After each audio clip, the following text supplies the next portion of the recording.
श्रीवाराही कवचम्। अस्य श्रीवाराही कवचस्य त्रिलोचन ऋषिः अनुष्टुप् छन्दः। श्रीवाराही देवता ॐ बीजम् ग्लौं शक्तिः स्वाहेति कीलकम्। मम सर्वशत्रुनाशनार्थे जपे विनियोगः।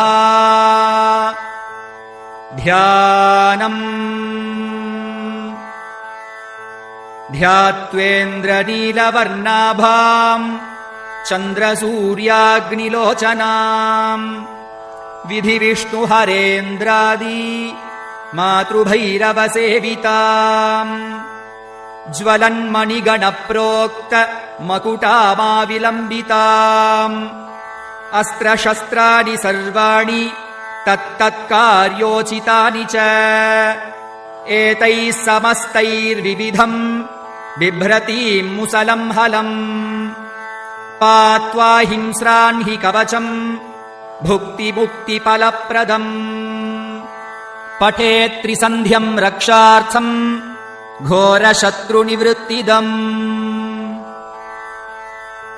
वार्ताली मे शिरः पातु घोराही फालमुत्तमम् नेत्रे वराहवदना पातु कर्णौ तथाञ्जनी घ्राणम् मे रुन्धिनी पातु मुखम् मे पातु जन्धिनी पातु मे मोहिनी जिह्वाम् स्तम्भिनी कण्ठमादरात् स्कन्धौ मे पञ्चमी पातु भुजौ महिषवाहना सिंहारूढाकरौ पातु कुचौ कृष्णमृगाञ्जिता नाभिम् च शङ्खिनी पातु पृष्ठदेशे तु चक्रिणी खड्गम् पातु च कट्याम् मे मेढ्रम् पातु च खेदिनी गुदम् मे क्रोधिनी पातु जघनम् स्तम्भिनी तथा चण्डोच्चण्डश्चोरुयुगम् जानुनी शत्रुमर्दिनी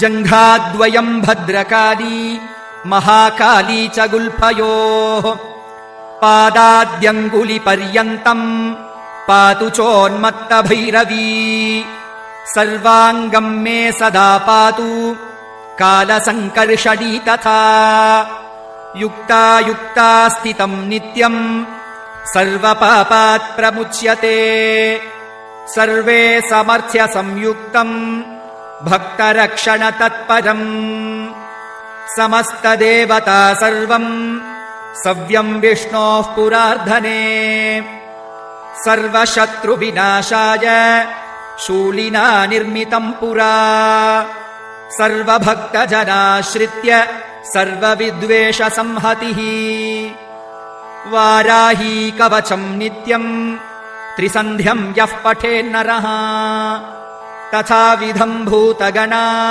न स्पृशन्ति कदाचन आपदः शत्रुचोरादि ग्रहदोषाश्च सम्भवाः माता पुत्रम् यथा वत्सम् धेनुः पक्ष्मेव लोचनम् तथाङ्गमेव वाराही रक्षा रक्षति सर्वदा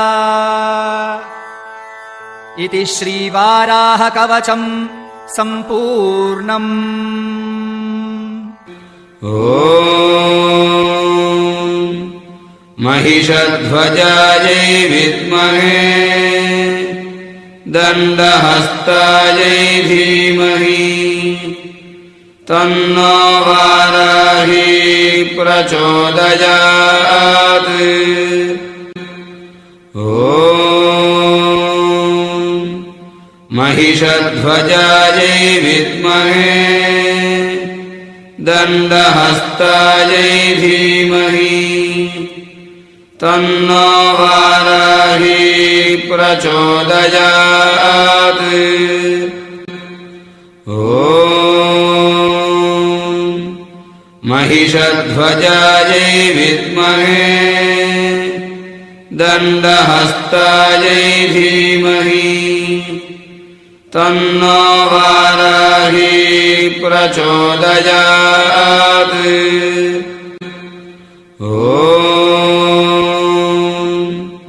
महिषध्वजायै विद्महे दण्डहस्तायै धीमहि तन्नो वाराही प्रचोदयात्।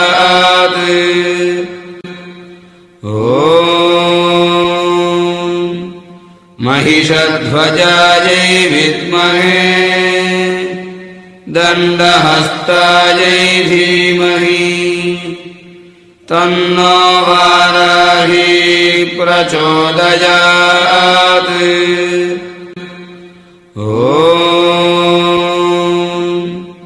महिषध्वजायै विद्महे दण्डहस्तायै धीमहि तन्नो वाराही प्रचोदयात्।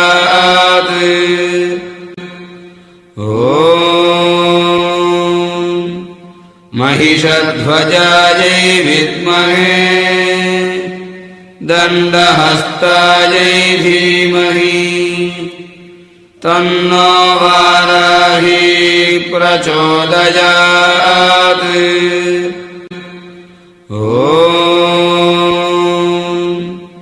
महिषध्वजायै विद्महे दण्डहस्तायै धीमहि तन्नो वाराही प्रचोदयात्।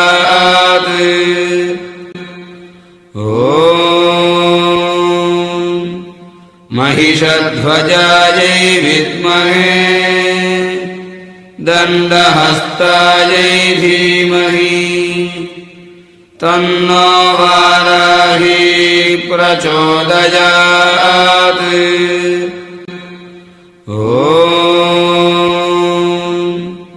महिषध्वजायै विद्महे दण्डहस्तायै धीमहि तन्नो वाराही प्रचोदयात्।